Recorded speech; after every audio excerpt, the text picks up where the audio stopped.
everybody, it's on screen, off screen. We've got a good mix up today of topics. Josh, let's go with your first topic and a movie that I freaking love. All right. So the movie is Wild America. This movie has a 6.4 on IMDb, a 29% on Rotten Tomatoes, a 59% audience score. This has never been my all-time favorite movie. I more begrudgingly watched it a few times growing up because my younger brother loved it. I remember there was like a straight up 2 straight years where he was making the Mountain Dew fart joke anytime he had to fart. This movie has some plot issues. Its pacing is not perfect. Overall, though, it's super underrated and it's still enjoyable. And you still love the brothers and you still love them coming together. Like they feel like real brothers, Absolutely. right? The way they torment each other, but anytime anything actually happens, they bond together and stand against their parents or stand against the whoever. And the way they just like they're all serve their uses and have their own specific roles of intelligence too. Uh, the youngest kid is the clever kid, and the middle brother is the artistic, guy. The other one is all the oldest is all about the perseverance and pushing through the hard things. And like, there's parts of the movies where they each have important things to say to each other to keep things going forward. Uh, and it, loosely based on a true story too. So like, how can you be too mad at that? It's just a good time and it's fun. Uh, this is one I would put in the fun for the whole family category I because would too. it's got the immaturity of the fart jokes along with the sincerity of the mother being concerned and the father dealing with his issues, and it's great. Like, why does this movie have so much hate and is now kind of like forgotten? I don't know, cuz it's it's great. I have absolutely no idea why this is forgotten. And like the part where they're skinny dipping and the brother like sees the camera, you can just see his face just starts to smile. It's so good. Um, the brothers do feel absolutely realistic. The younger brother feels like the younger brother. The older brothers feel like they're like bullying him a little bit, like older brothers do, but they also just love him and want him to succeed and want him to be tough, like older brothers do. And there's that dichotomy. And it's really well written. The acting is just good. Um, I like that I used to. I was obsessed with this movie when I was 11, 12 years old. Absolutely obsessed. And I had my iPhone. I think it was an iPhone at the time. And I downloaded this movie and I would literally watch it to fall asleep basically every night, and I did it for months because I loved this movie as much as I loved this movie. I wasn't an animal person. This made me more an animal person because it's cool. It's based on a true story. It's based on these brothers who just decided to go on this wild adventure and literally like risk dying to be able to see some of these cool animals. That's awesome. Um, it doesn't really. I don't know if it super fits with the movie to be honest, but I like the whole spiritual Navajo thing that the movie's going for.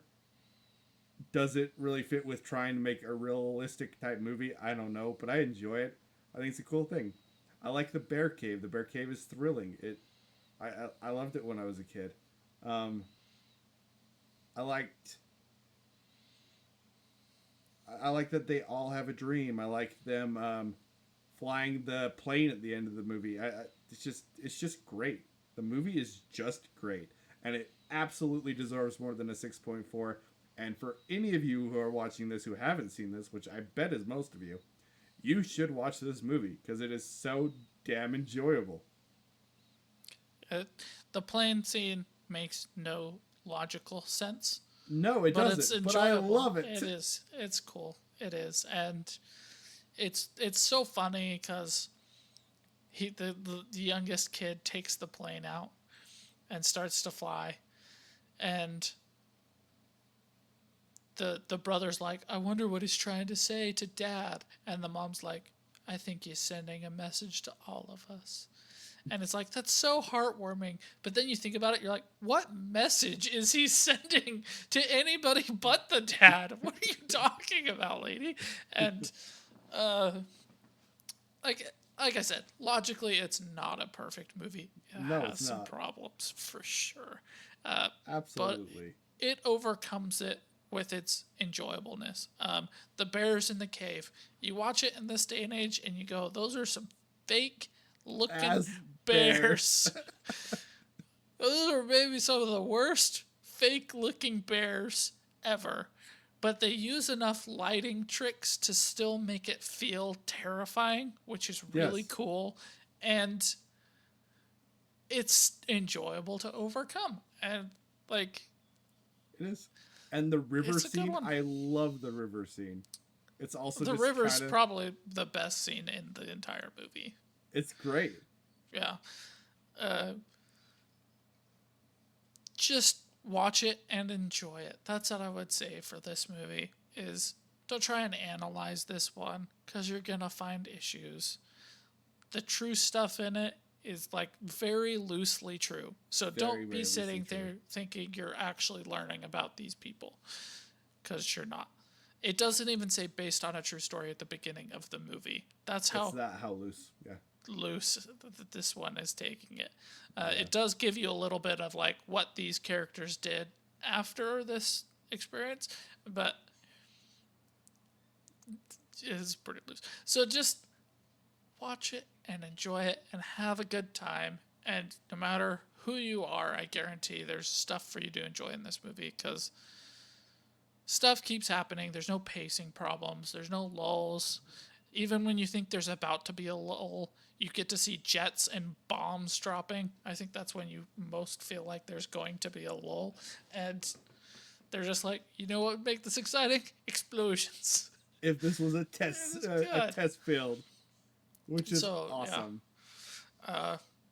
I highly recommend this movie. It's just positive. There's no garbage in it. There's no bad language in it. The Like I said, gator it's part is fun kind of for the whole family. cheesy, but it's just Oh, so much absolutely. fun. You got the quirky Florida man in it. Yeah. How could you not enjoy quirky Florida man? Corky Florida man. It's just I love this movie. I love this movie so much. What would you But- rate it on a scale of 1 to 10? Easy 8. Easy 8. I love this Okay. movie. Okay. What about you? Hard 8. Okay. Like, I would still give it an 8 because I would easily rewatch this one. But I'm torn between watching it occasionally, rarely. It's still enjoyable. Would I watch it by myself? Yeah, pretty easily. But there's issues. Personal memories also attached to it. Like I said, my little brother made that fart joke for a solid year. At least. But, you know, it's funny. I think It my is little funny. brother made that joke more funny by stealing it.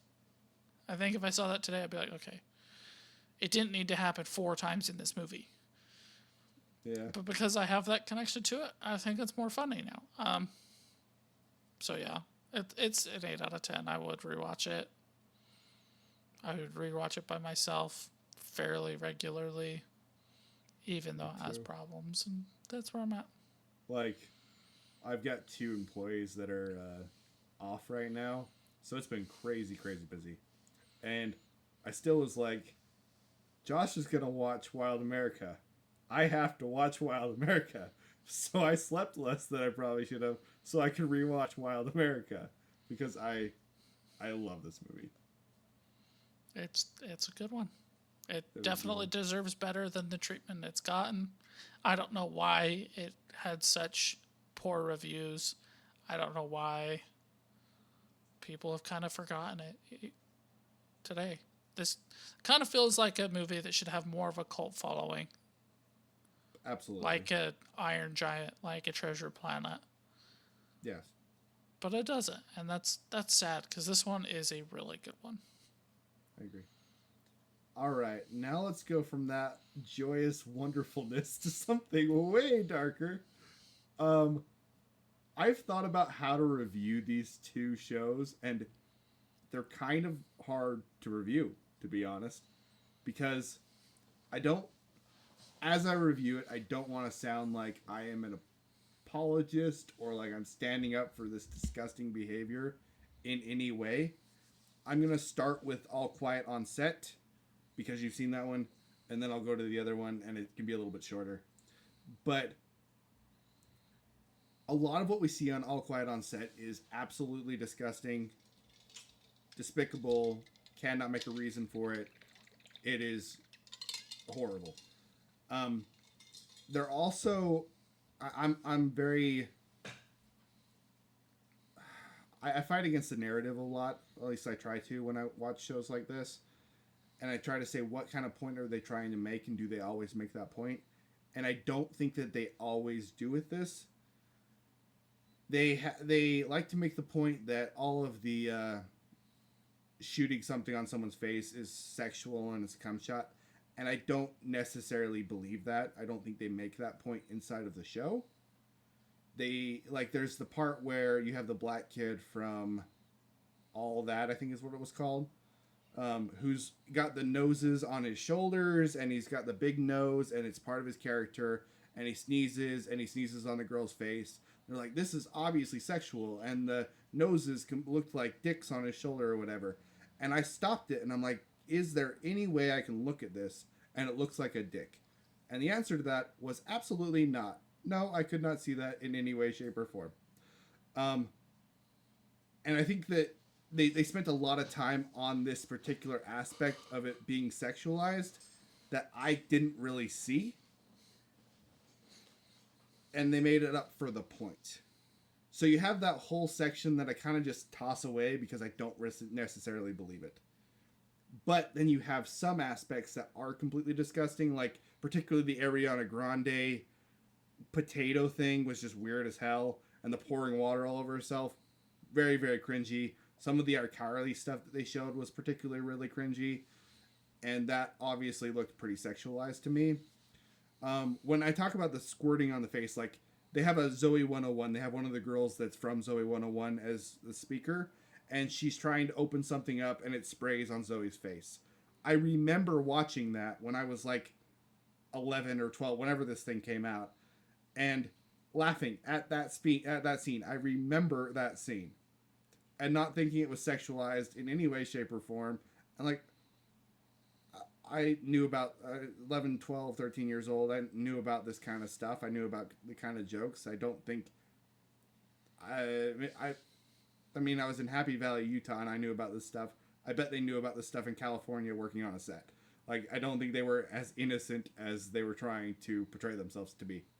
But maybe they were. I don't know. I knew about this stuff. Didn't really think it was that much of a deal. That doesn't mean some of it wasn't gross and over the top, like particularly the Ariana Grande that they like to put up of juicing the potato, because that's absolutely messed up. And they try to make the point that all of this stuff and all of these struggles that these teenagers have when they grow up is just because they were overly sexualized. At least it seems like that's the point that they're making. But no matter where these kids get major fame from, and whether they are boys or girls, most of them seem to struggle. And I think that they're missing the point that being that famous and having that many eyes on you and that many voices telling you what you should and shouldn't be doing at that young of an age, where you can't experience yourself, you can't understand, you can't explore because you have to be perfect, is bad for children's mental capabilities.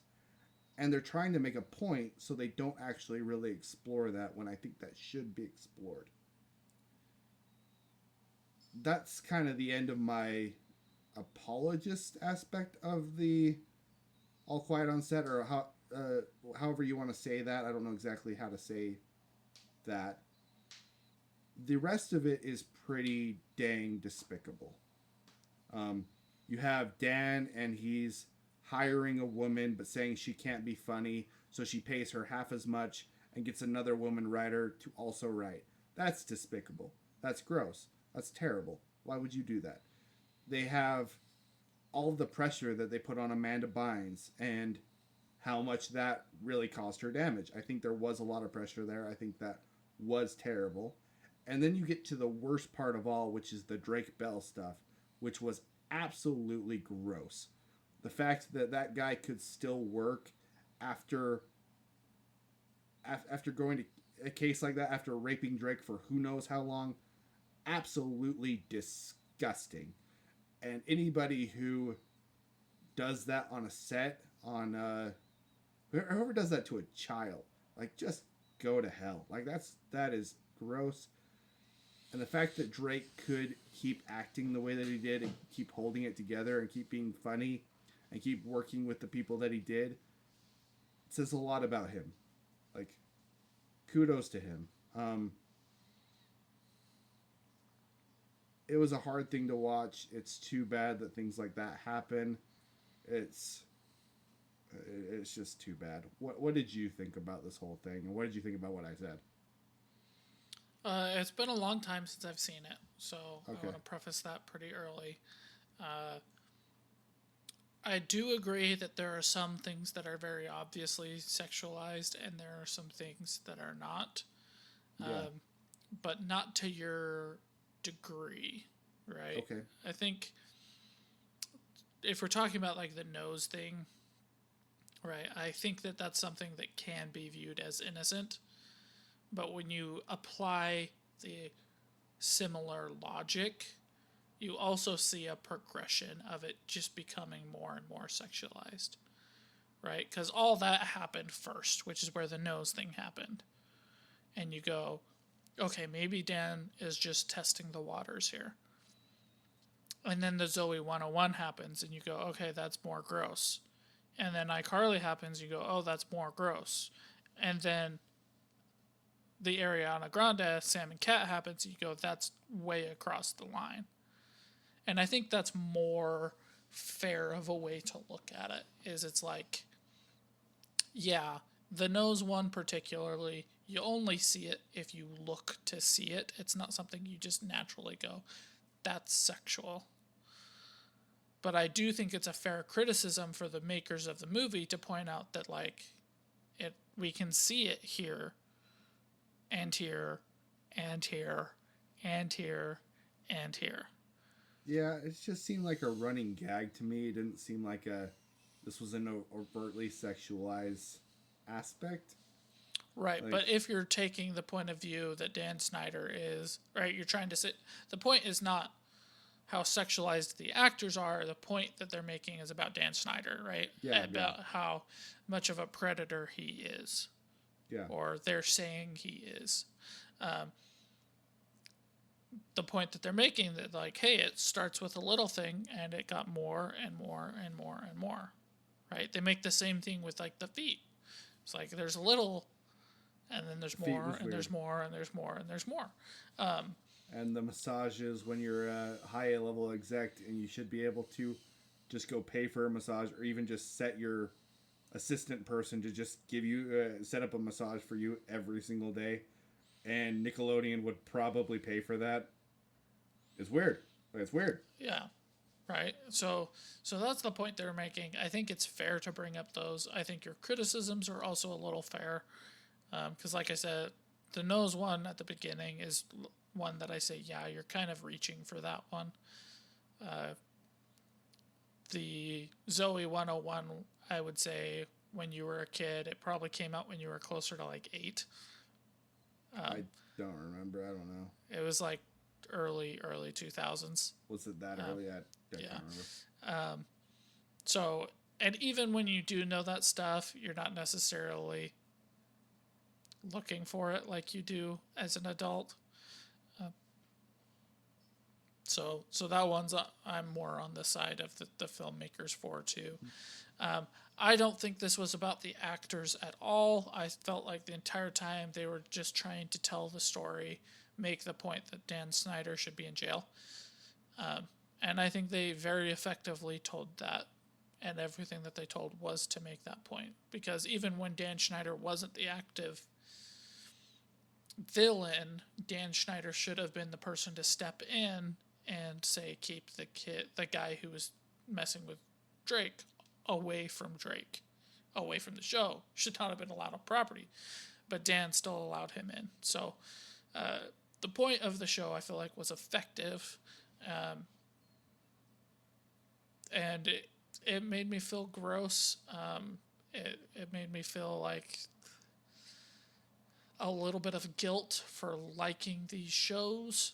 Specifically, Drake and Josh and iCarly was huge for me. I never saw the Amanda Bynes shows or all that Me ever. either. So, but like iCarly and Drake and Josh were big, and seeing that stuff and thinking back of like how much I contributed to this enabling is it makes you feel a little bit guilty. It does. I appreciate that the actors who were in those situations have spoken up, specifically Drake, about how you shouldn't hate Drake and Josh, because actually being on set was a safe place for me, and I really appreciated acting with those actors and all of those things. And the guy who played Carly's brother was consistently standing up for people on both of those shows as well.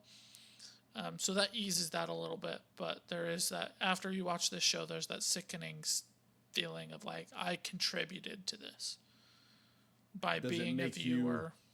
you not want to watch the shows ever again?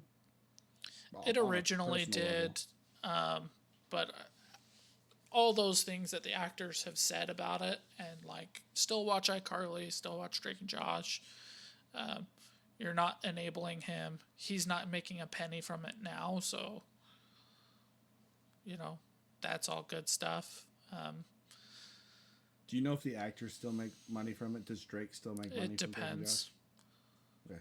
It depends That was on gonna what their go to my deals were. next topic, because this is I understand that what I'm about to go into is kind of gross, to be honest, but I wondered, like, why does Drake want to go on this broadcast?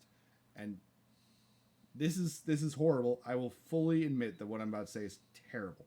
But like, he had nothing really going on in his life, and he was kind of struggling a little bit, and then he goes on this and things start going a little bit better for him, and it is a little bit of a cash grab of a kind. I'm not saying that's the whole entire reason that Drake does it, because that, I don't even know if I really want to talk about that, but in the other show that I'm gonna talk about, it is The Dark Side of Kid Influencers. It's follows very much this idea.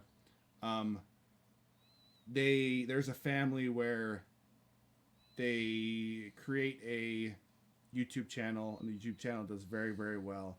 These kids make a lot of money, and they're all together, and they play together, but it becomes grosser and grosser, and they get pushed more and more and more. And I am fully bought into, I'll dig more into what the show really is about, but I'm fully bought into the fact that this mom is just an evil, disgusting, horrible person.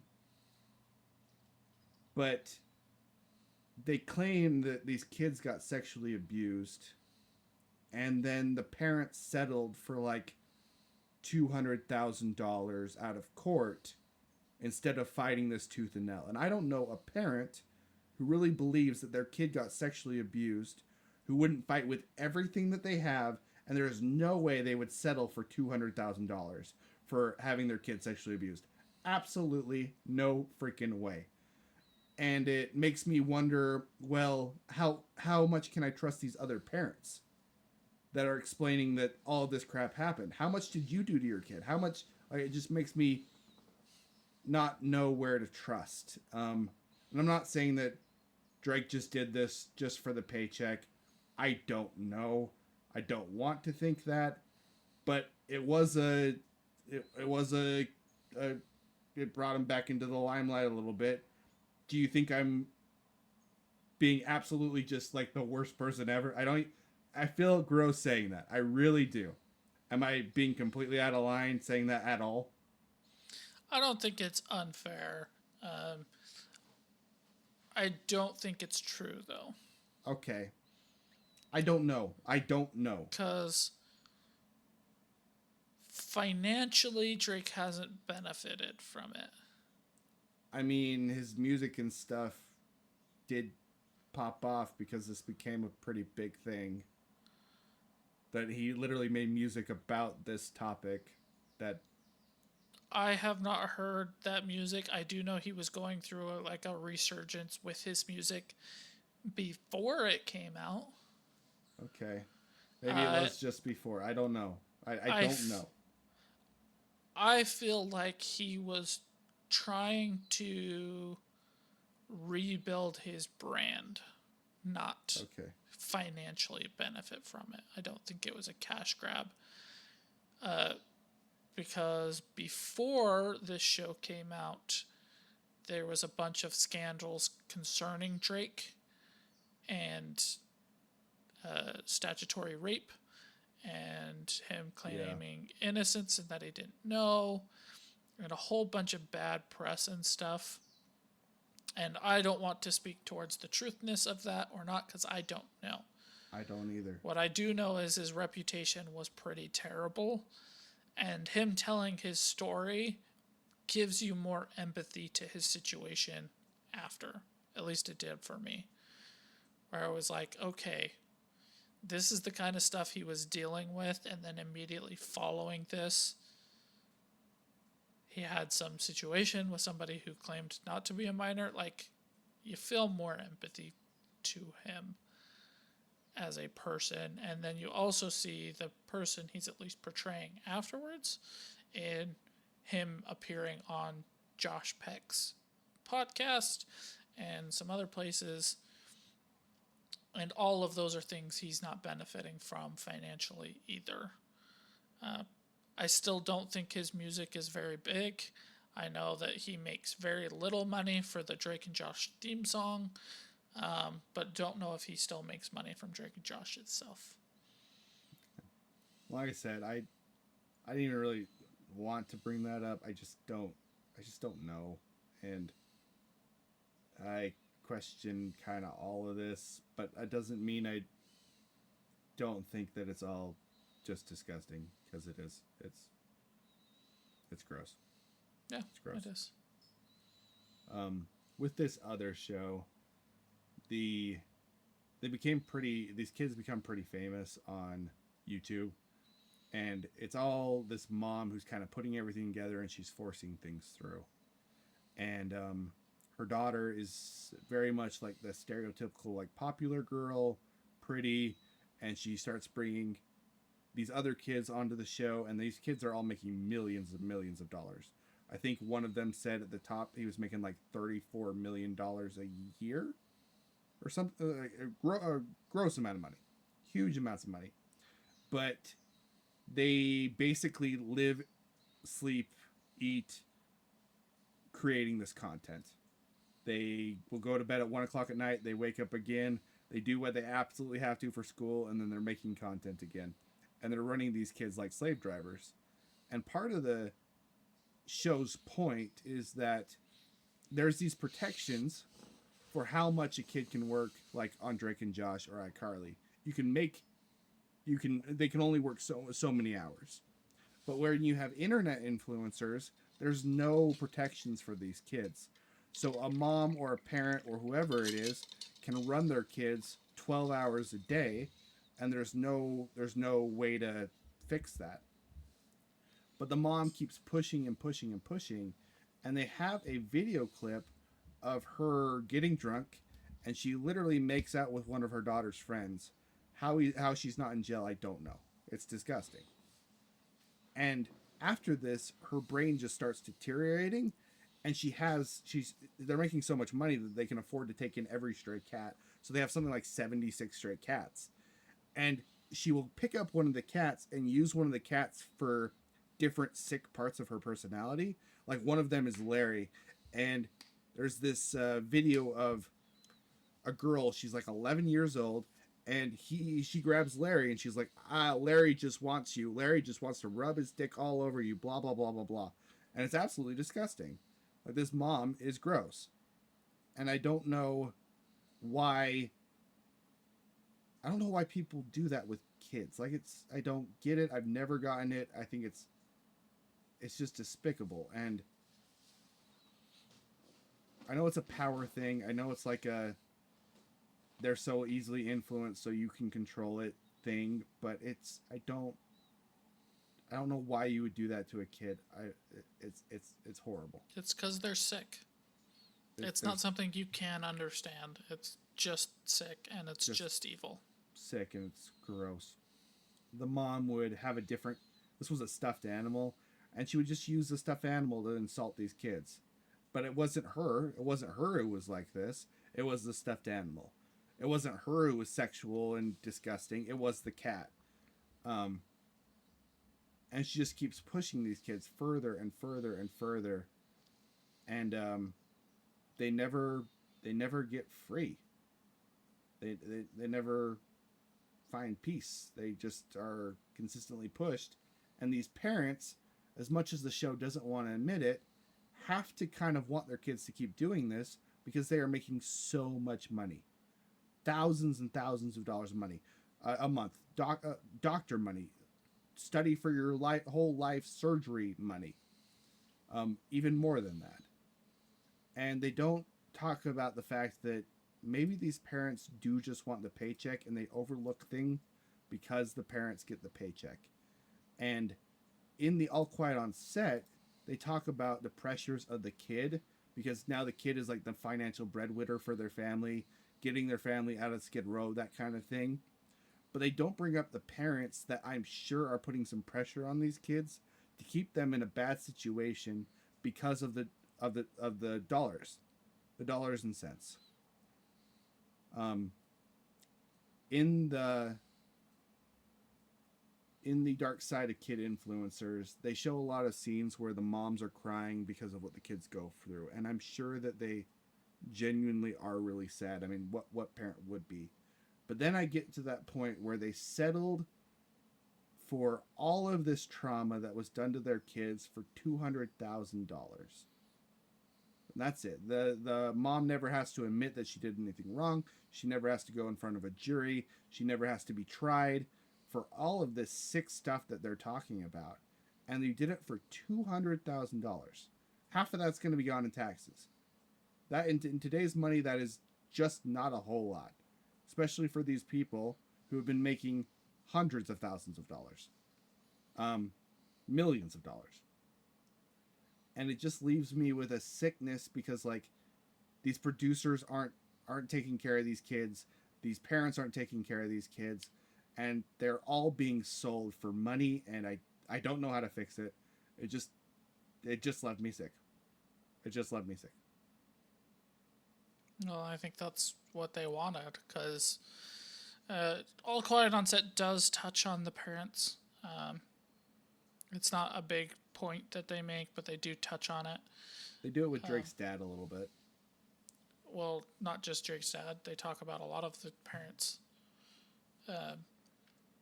and their roles and how they were involved and all that kind of stuff and the money that they were on. You also have to understand that this information is coming from kids, so you have to take it with a little bit of doubt. With the dark side of kid influencers, I haven't seen it, so I don't really know all of the details or anything. But in terms of the court case, you're also going to have a lot of people whispering in your ear. You're going to have lawyers telling you what's best, and then there's what's said and what's provable, and what's provable in court are all very different things. You have to take that into account. Like at the very beginning, you said, I don't see a parent settling for $200,000 for this. And I'm saying, like, if you have enough people who are pushing back against you and a lawyer who's saying, like, I agree with you. It's disgusting what they did, but we just can't prove it in court. This is your best option, and you have a bunch of people who are saying, stop pushing this, let it go. I could see it getting to that point where But they do settle. they literally have a video of this woman kissing an underage minor, like making out, forcibly making out, grabbing his head. They have a video of it. They show it. Right, they can prove that, but they can't prove all of these other things that they're claiming.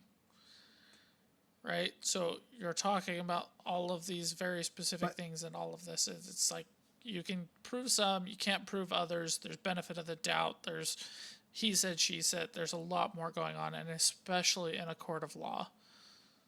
I get that. I get your point. Your point makes sense, but you have to. The idea is to show. Maybe that's just what this show is. Maybe this show is their answer to the court case. That's totally possible. It is. The show is the court of public opinion, which is a lot lower standard than actual court. An actual court.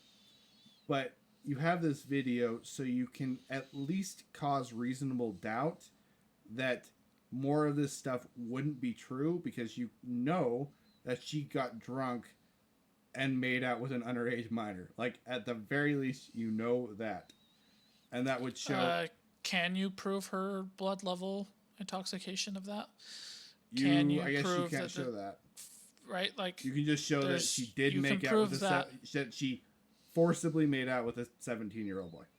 Well, that's also a matter of perspective, and a defense attorney can claim angle and conversations had leading up to it, and this, that, and the other. I'm just saying, and it's also, you don't need to prove benefit of the doubt on one thing and cause the other things to fall. You have to prove everything that you're claiming. It's not dominoes. It's in court. You have to prove every single thing.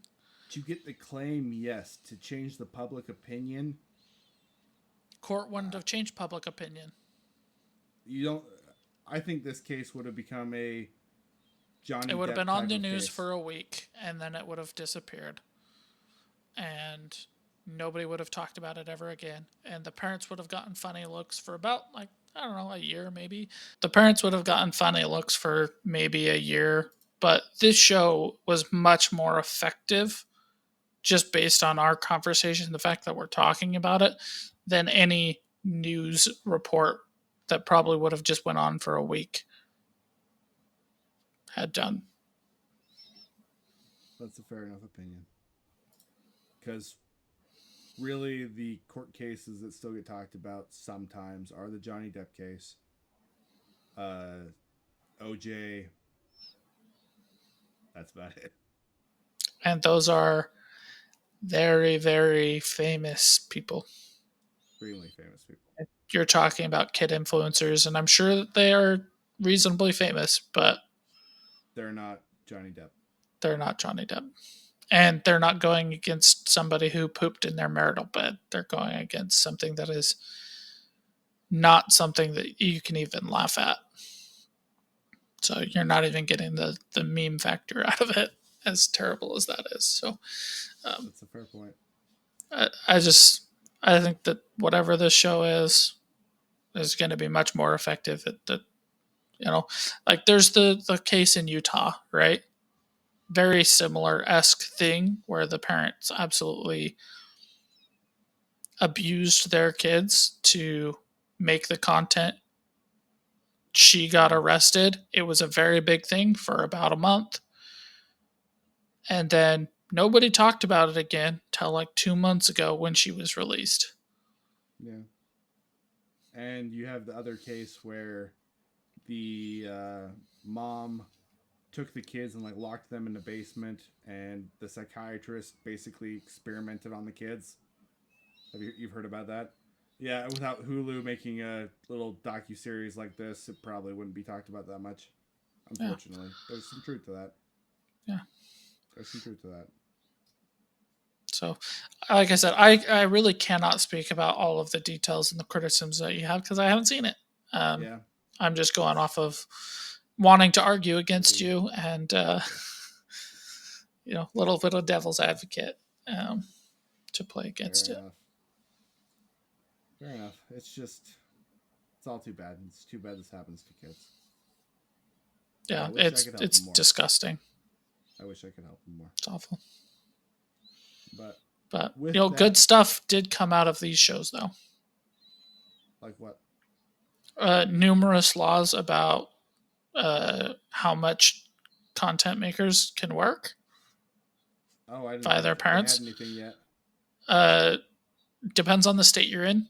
Like in Utah, there absolutely is a law. In Utah, you also have to set aside 40% of money made in a trust that the parent doesn't have access to, and the kid gets access to when they turn 18. Cool. All that kind of stuff. Laws and stuff have come out of this benefiting. Utah, Idaho are very big. Texas are also pushing very big ones. California is a little bit behind, but I think they're also pushing for more laws, mostly around the money made. Like if it's the kids that are earning the money, the money has to be set aside for them. Can't do it. If you read Jeanette McCurdy's book, she touches on a little bit of that. It's a book that I want to read. It's on my list. Absolutely. It's good that they're coming up with more rules. I've wondered if it's even good for kids to be able to do, but I don't know how you'd stop that. I don't know. I think it depends on the kid. Because we talk about these awful things, right? Everything that's awful, right? But Megan, whatever her name is, who played Carly, has turned out like a good person. Yeah, and Zach and Cody, they've turned out pretty good.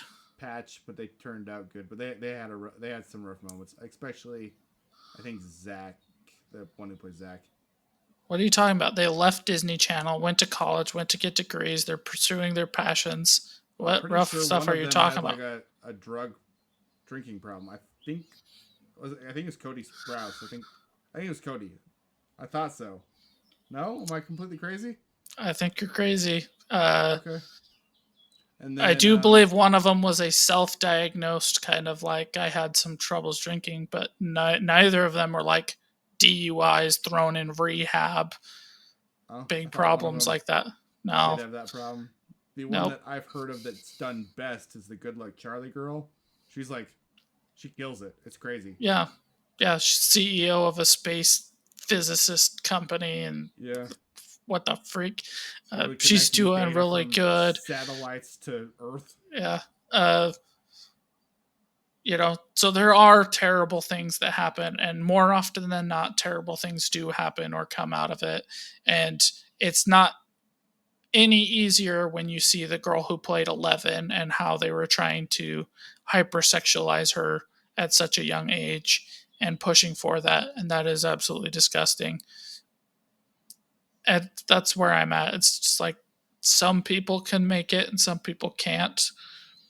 And it's going to depend on the person. I wouldn't say it's blanketly wrong to have kid influencers because they're also very influential to other kids their age, and a lot of times is also positive.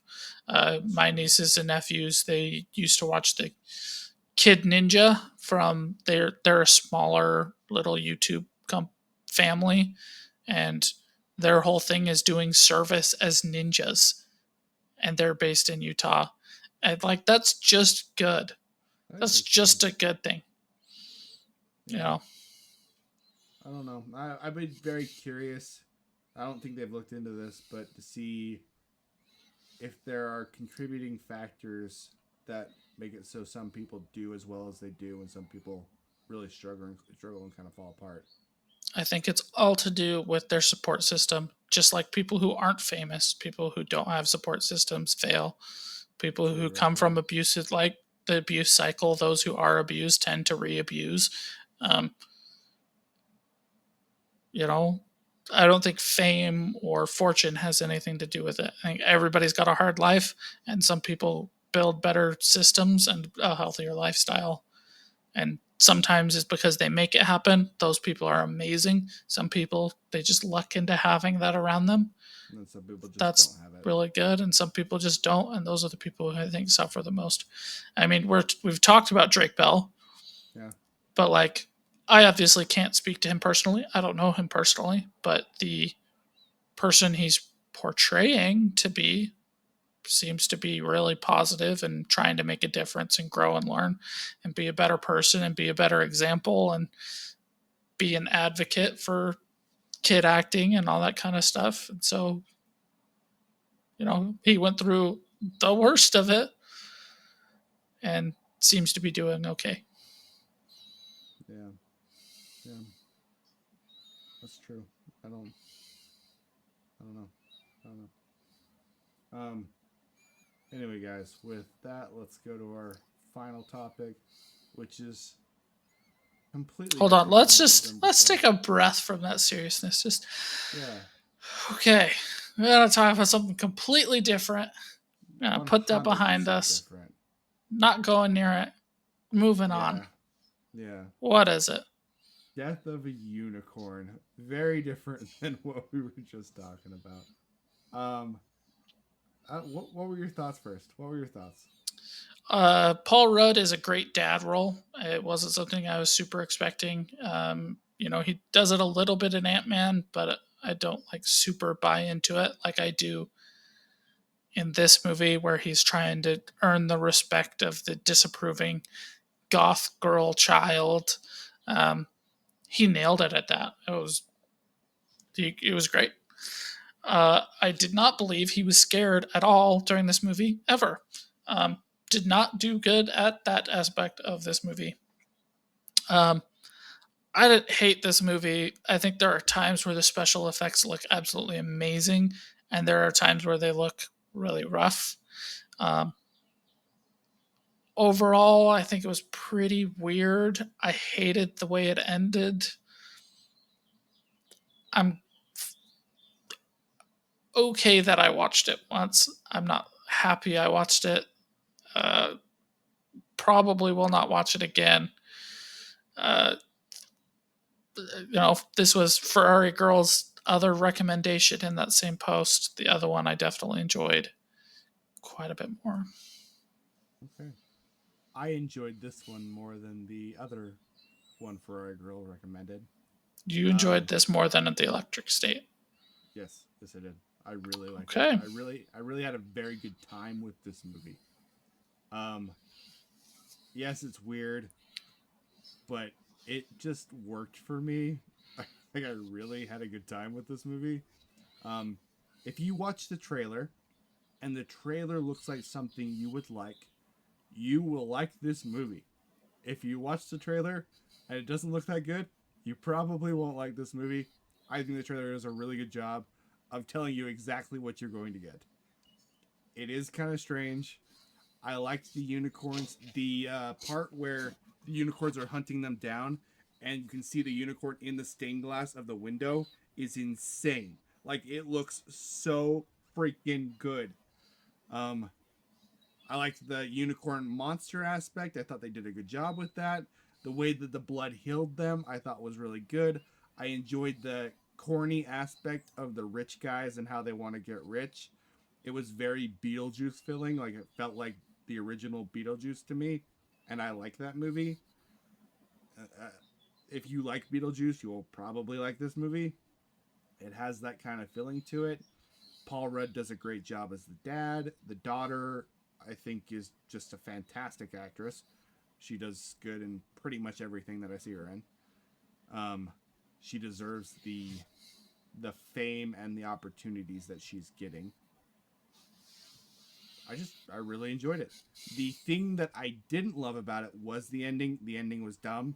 If they would have just had the unicorns riding along the cop car, and the cop is like, what the hell? They were telling the truth, and that literally was the end of the movie. That would have been cool. I would have been down for that. Having the unicorns for some reason hit the cop car off the road was stupid. Didn't need to happen. That is really my biggest complaint about this movie, is that one scene at the very end. Other than that, I had a good freaking time with this movie. You liked Paul Rudd's acting Terrified? Yes, it matched some of the corniness this movie totally has, and I was totally down for it. Like you have the He son looks that's like he corny. was trying to act in a B horror movie where they're genuinely trying to act terrified, and you're like, there's a reason you're not famous, dude. Paul Rudd is famous. He should not act like that. I was He's totally he's fine with it better. because to me this is like a very good B horror movie. That's how it feels like to me, and I just enjoyed this movie. I did not have that experience. I thought there were parts that were very clever. I think the guy who plays the son did the best part. He He nails it. nailed his role, and Yes, he is a good B movie horror movie actor. And absolutely. The guy Paul like let Rudd his is like an brains. F tier horror movie actor in the scenes where he's supposed Oh, to be scared. I liked Um, it. the daughter does a pretty good job. I think this is the first Yeah, thing I've seen her in. I have no complaints about her.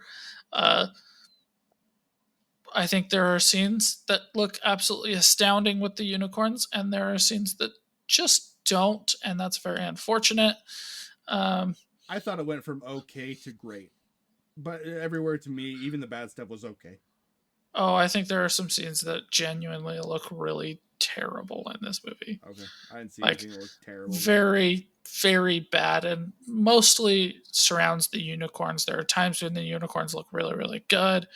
The one that comes to my mind is there's the time where the little unicorn is like laying on the ground, and you're like, that's very obviously a stuffed animal. That isn't even the same horse you were just showing. What the freak are you guys doing? That looks so bad. Why are you zooming in on how bad that looks? And why are you not putting in the effort to make it look as good as you did 10 seconds ago? Um, there are some stuff, like some stuff is really, really good.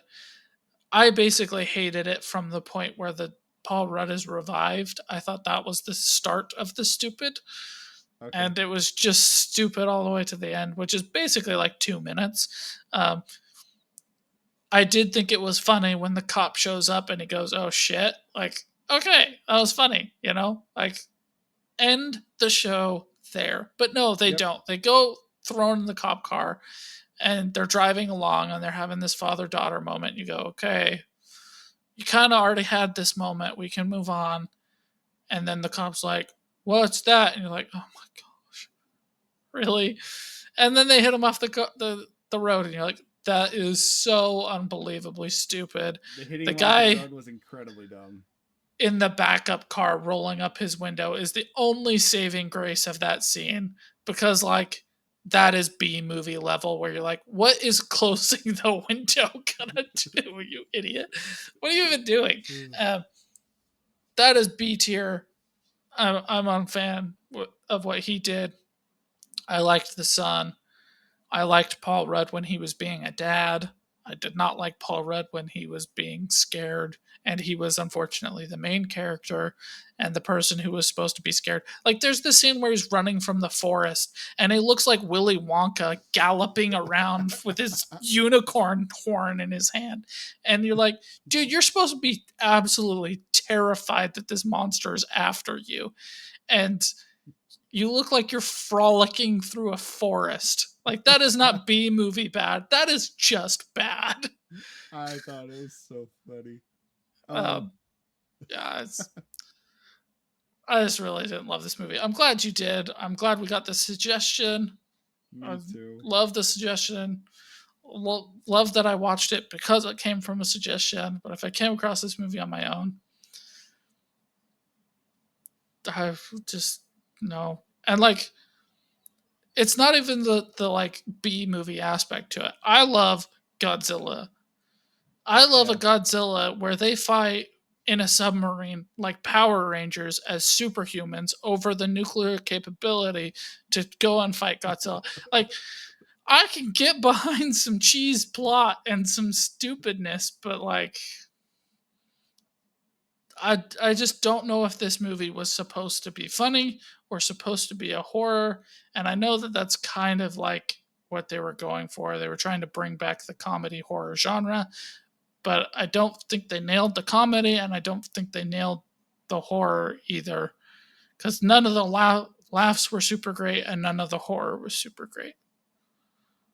I thoroughly enjoyed both, but I get where you're coming from, and I do think that if they would have just done the oh shit with the cops at the very end, would have been the perfect ending right then.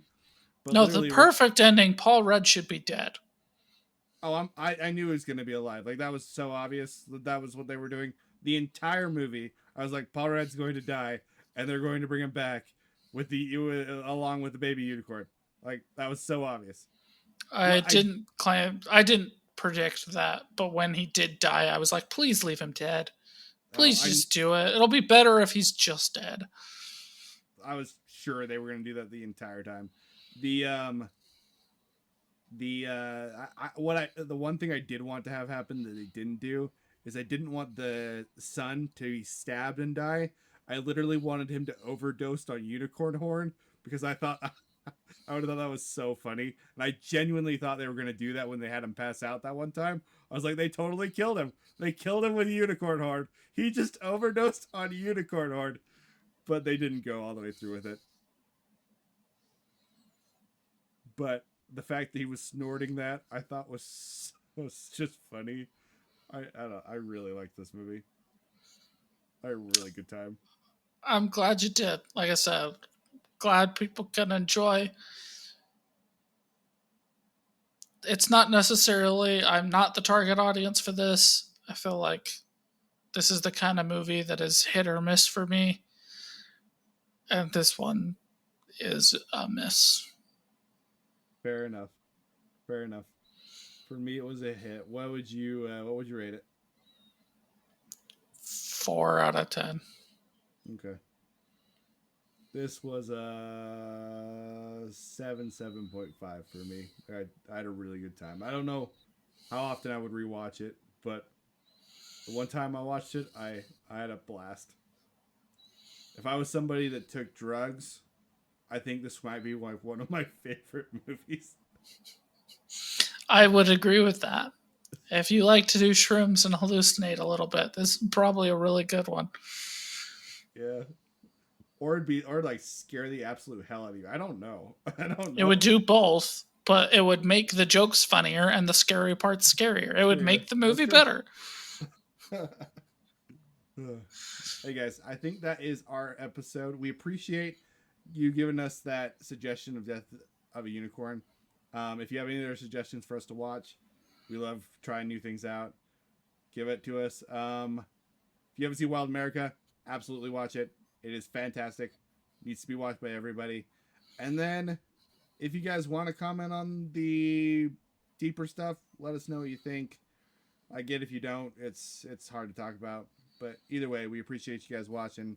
We're grateful for you. Like, comment, subscribe, all that good stuff. See you guys. Bye.